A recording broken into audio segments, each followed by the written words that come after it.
মালয়েশিয়াতে যেই 13টি খাতে শ্রমিক নেওয়ার কথা ছিল সেই শ্রমিকগুলা নতুন কলিং ভিসা দিয়ে কবে যাবে কখন যাবে আপনাদের আজকে সেটা জানাবো।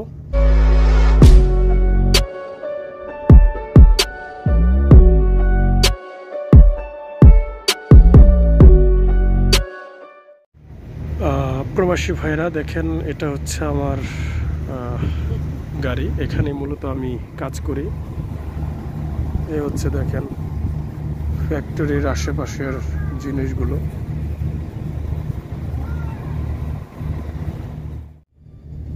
আসসালামু আলাইকুম, আশা করি সকল প্রবাসী ভাইরা যে যেখানে আছেন ভালো আছেন, সুস্থ আছেন। তো আজকে বরাবরের মতো আবারও মালয়েশিয়ার কলিং ভিসার নতুন একটা আপডেট নিয়ে আপনাদের মাঝে চলে আসলাম। তো ভিডিওটি ধৈর্য সহকারে দেখবেন, আশা করি সব কিছু বুঝতে পারবেন। তো দীর্ঘদিন পর আপনাদের মাঝে আসছি, কারণ অনেক দিন ধরেই ভিডিও নিয়ে আসি না, কারণ রিয়েল ইনফরমেশনগুলো পাচ্ছি না। এই জন্য ভিডিও নিয়ে খুব আস্তে একটা সমস্যার মধ্যে পড়তে হচ্ছে, কারণ আমরা নিউজ করি আর একটা হয়ে যায় আর একটা। তো এই জন্য দেখেন আমার চ্যানেলে আমি দীর্ঘদিন ধরে ভিডিও আপলোড করি না। তো আজকে আমার কাছে মালয়েশিয়ার কলিং ভিসা নিয়ে নতুন একটা আপডেট আসলো। সেটা হচ্ছে যে 13টি খাতে যেই শ্রমিক নিয়োগ দেওয়ার কথা হয়েছিল আমাদের বাংলাদেশ প্রবাসী কল্যাণ মন্ত্রণালয় থেকে, তো সেখান থেকে একটা নিউজ আসলো। তো এই নিউজটা আজকে আপনাদের মাঝে শেয়ার করব, এই জন্যে আসছি। ভিডিওটি ধৈর্য সহকারে দেখার চেষ্টা করবেন, আশা করি ইনশাল্লাহ সব কিছু বুঝতে পারবেন। তো ডিউটির মাঝেই ভিডিও করতেছি।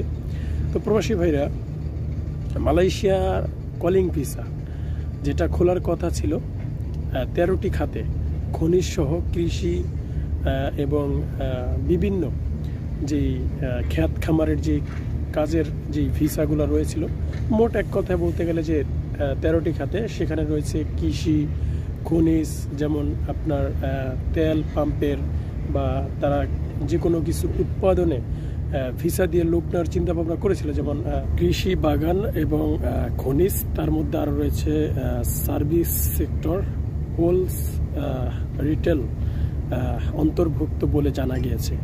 তো এই 13টি খাতে শ্রমিক নেওয়ার কথা বলেছিল, কিন্তু এখনো পর্যন্ত কিন্তু সেটার কার্যক্রম সম্পূর্ণরূপে কিন্তু চালু হয়নি। আপনারা জানেন যে এর মেয়াদ কিন্তু রয়েছে 31শে ডিসেম্বর পর্যন্ত, ঠিক আছে, আর মাত্র 2টা মাসের মতো। তো এর মধ্যে যদি না যেতে পারে বা শ্রমিকগুলো যদি না পাঠাতে পারে, তাহলে কিন্তু বাংলাদেশের যে প্রবাসীদের যে একটা অর্থ, সেটার কিন্তু একটা চাপ প্রয়োগ হবে। এবং আপনারা জানেন যে গত 2 দিন আগে মালয়েশিয়ার যারা 18,000 কর্মী রয়েছিলেন, তারা কিন্তু কাউরান বাজারে আন্দোলন করেছে তাদের যাওয়ার জন্য। সেই আন্দোলনের পরিপ্রেক্ষিতে 500 জন কর্মী নেবেন নভেম্বর মাসে।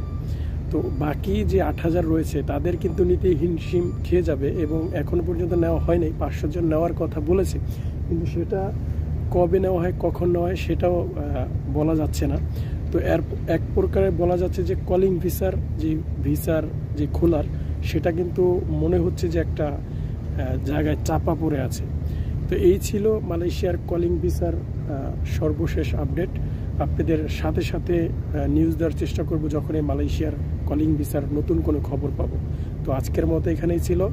যদি ভিডিওটি ভালো লেগে থাকে তাহলে অবশ্যই কমেন্ট করে জানাবেন, এবং পরবর্তী মালয়েশিয়ার নিউজ পেতে হলে অবশ্যই চ্যানেলটিকে সাবস্ক্রাইব করে আমার সাথে থাকবেন। তো ভালো থাকবেন সবাই, খোদা হাফেজ।